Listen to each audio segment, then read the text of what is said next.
मुझे सब कुछ मालूम है, परंतु फिर भी मैं क्या करूं। मैं मजबूर हूं, मैं क्षत्रिय हूं। मैंने जिस पथ पर आगे कदम बढ़ाया है मैं उस पर आगे बढ़ूंगा। मंदोदरी बहुत समझाती है, रोती है। रावण को कुछ समझ में भी आता है, परंतु अपने आप को धिक्कारता भी है। और रावण कहता है, हां मंदोदरी, मुझसे भूल हुई है। हां रानी, मैंने गलती की है, परंतु अभी क्या करूं, मुझे कुछ समझ में नहीं आ रहा है। और वह रावण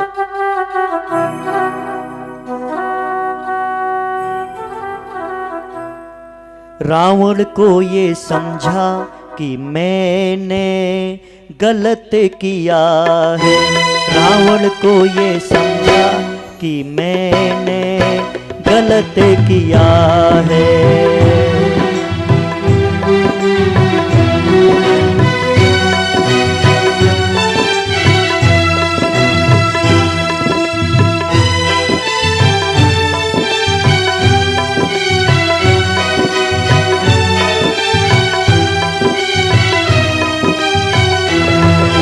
मंदोदरी ने भिक्षा मांगी रावण और खुद के जीवन की। पुत्रों भाई की शपथ दिलाई, रक्षा करो सबके जीवन की।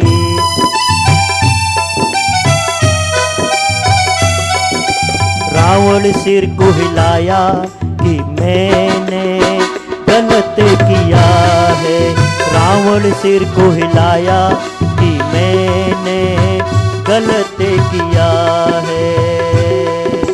रावण को ये समझा कि मैंने गलत किया है। रावण को ये समझा कि मैंने गलत किया है।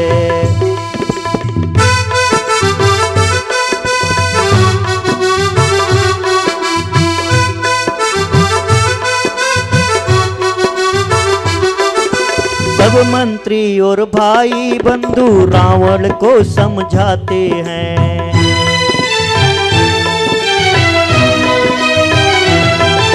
नीति शास्त्र और विनय सहित वे उसको खूब मनाते हैं।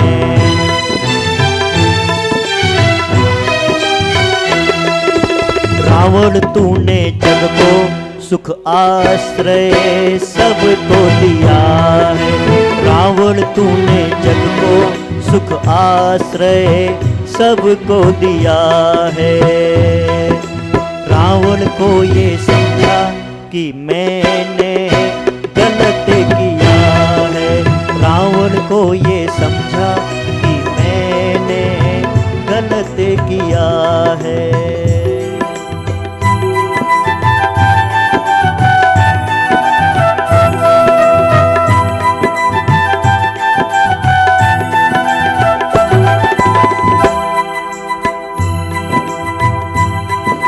रावण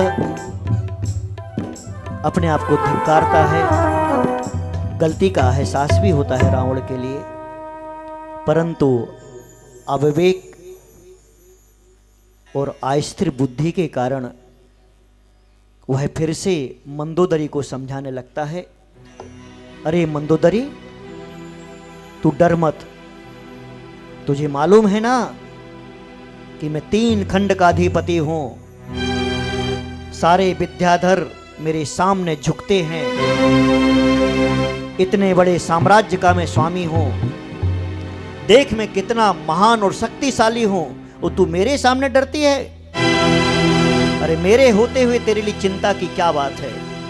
तू चिंता मत कर मंदोदरी, तू सुखी रहे और आनंद पूर्वक अपना जीवन व्यतीत कर। मेरे होते तुझे कोई कुछ नहीं कर सकता, कोई कुछ नहीं कह सकता। तू चिंता मत कर। ऐसा बोलने के पश्चात वह रावण कहता है, अब शयन किया जाए। सुबह उठकर दूसरे दिन रावण रणभेरी बजवाता है। सारी लंका में रणभेरी के माध्यम से, शंखनाद के माध्यम से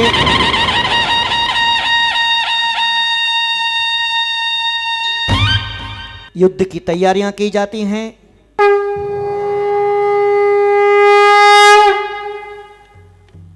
सैनिक लोग कवच धारण करके अपने अपने अस्त्र शस्त्रों के साथ राजपथ पर आ जाते हैं। राजपथ पर आ जाते हैं और रावण भी उत्साह के साथ में, उल्लास के साथ में अपनी अस्त्रशाला में जाता है। अस्त्रशाला में जाकर के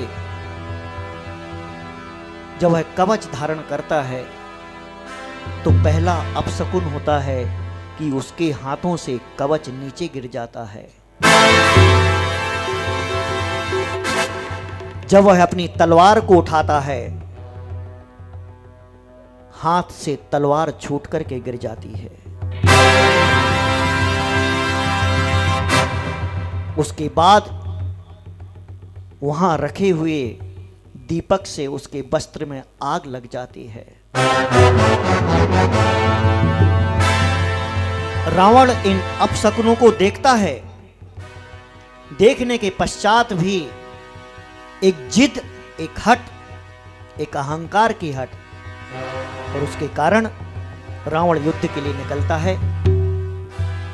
जब युद्ध के लिए बाहर निकलता है तो सूखे हुए पेड़ पर कौवा बोलता है। सूखे हुए पेड़ पर कौवा जब बोलता है तो वह भी अपशकुन देखता है। खुले बाल वाली स्त्री, जिसके बाल खुले हुए थे और वह सामने से आ रही थी। विचार करो, अपशकुन रोज जिसका पति अपनी पत्नी को खुले बाल में देखता होगा, वो युद्ध में कैसे जीतेगा?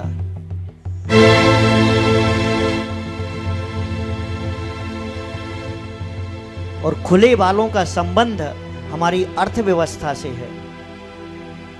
मैं आपको बता दूं, जिसके घर में स्त्री के बाल बंधे हुए होते हैं, चोटी बंधी हुई होती है, जूड़ा बंधा हुआ होता है, उसके यहां कभी भी धन की समस्या नहीं होती है।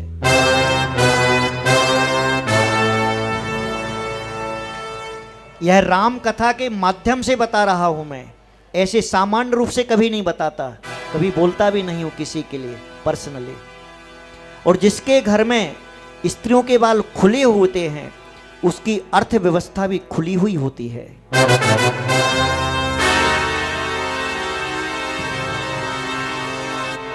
वह रावण उसको भी देखता है और फिर भी आगे बढ़ता है। सैनिकों को आदेश देता है, चलो युद्ध के लिए तैयार हो जाओ। शरण शरण नमन नमन तुम्हें नमन नमन, ले लो सिद्ध जी शरण शरण।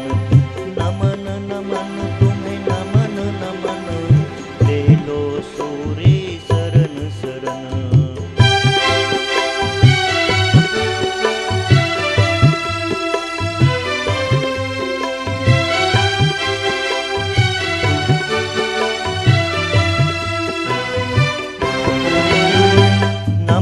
नमन तुम्हें नमन नमन, ले लो बुझाए शरण शरण।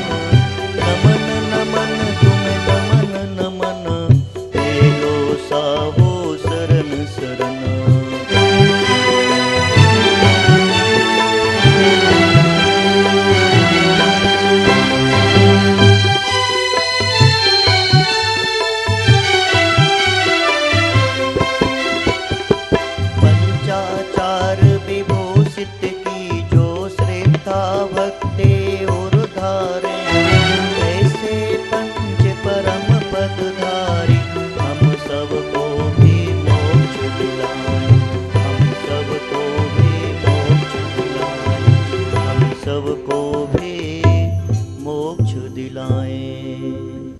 सत्पुरुष जो होते हैं वो हंस की तरह होते। आओ चले हम राम के पथ पर जीवन सफल बनाने, मनुष्य जन्म जो हमें मिला है सद्गुण सद्फल पाने। आओ चले हम राम के पथ पर जीवन सफल बनाने, मनुष्य जन्म जो हमें मिला है सद्गुण सद्फल पाने। बोलो राम बोलो राम बोलो राम बोलो राम, ये बोलो राम बोलो राम बोलो राम बोलो राम।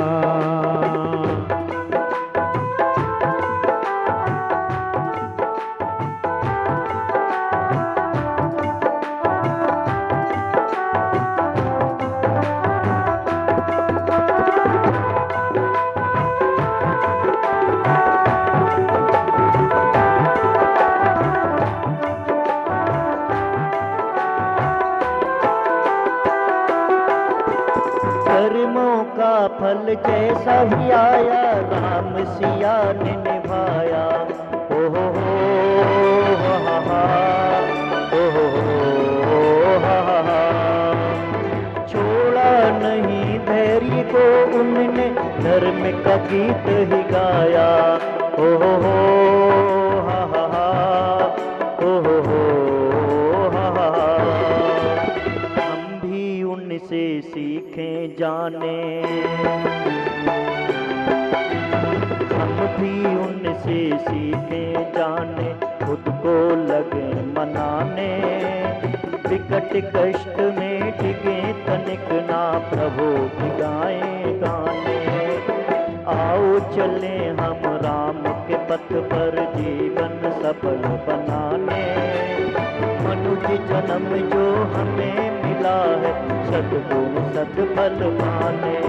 बोलो राम बोलो राम बोलो राम बोलो राम, ये बोलो राम बोलो राम बोलो राम बोलो राम।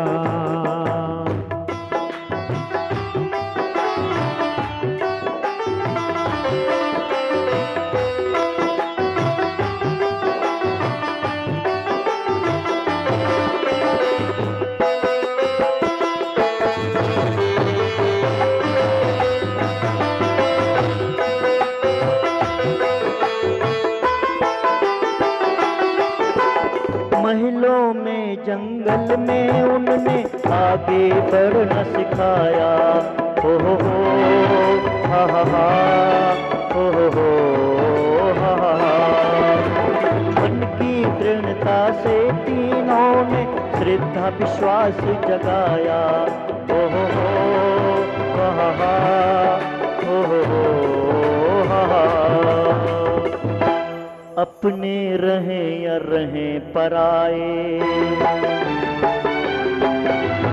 अपने रहे या रहे पराए, उनने भेद न जाने।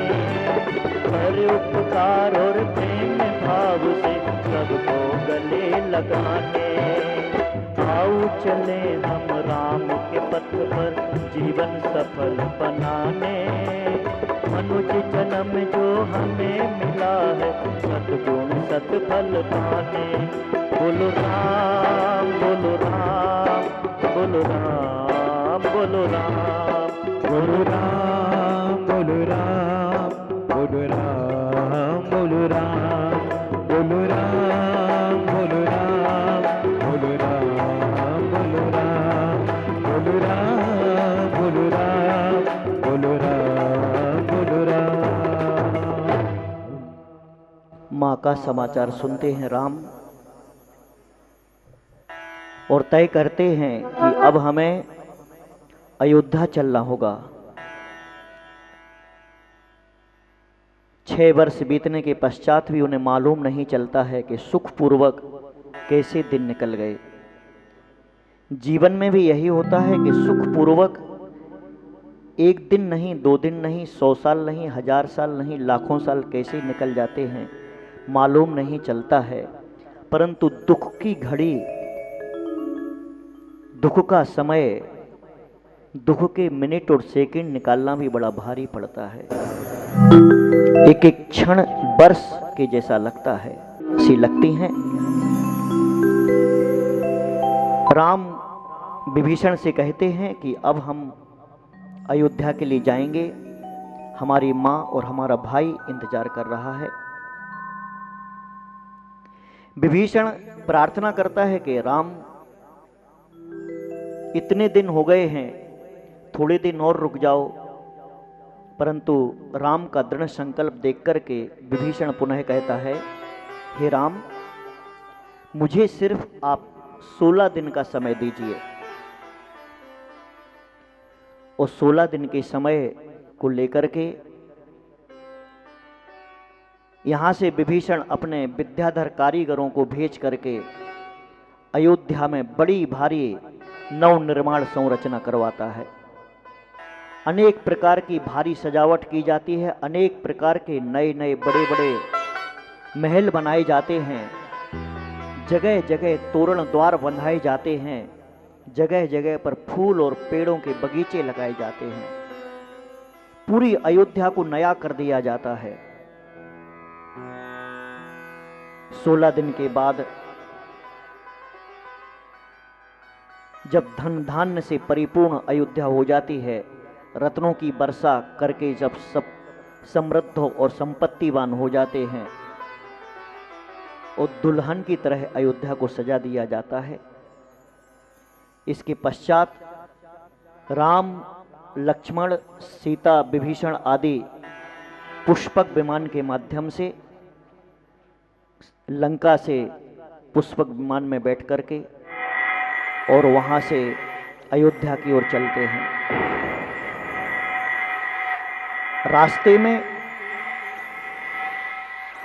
रास्ते में अयोध्या जाते समय राम सीता को बताते हैं, देखो यह वो स्थान है जहां पर हमारा युद्ध हुआ था, यह वो सरोवर है जहां पर रावण का दाह संस्कार किया गया था, यह वो हंस द्वीप है जहां पर भामंडल आकर के मिला था।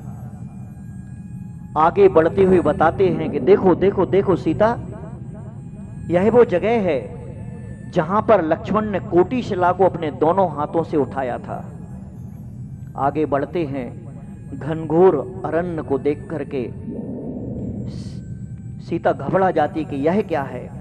तब राम कहते हैं, यह वही जंगल है सीते जहां हमने मुनिराजों को आहार दिया था और जहां पर जटायु का उद्धार हुआ था।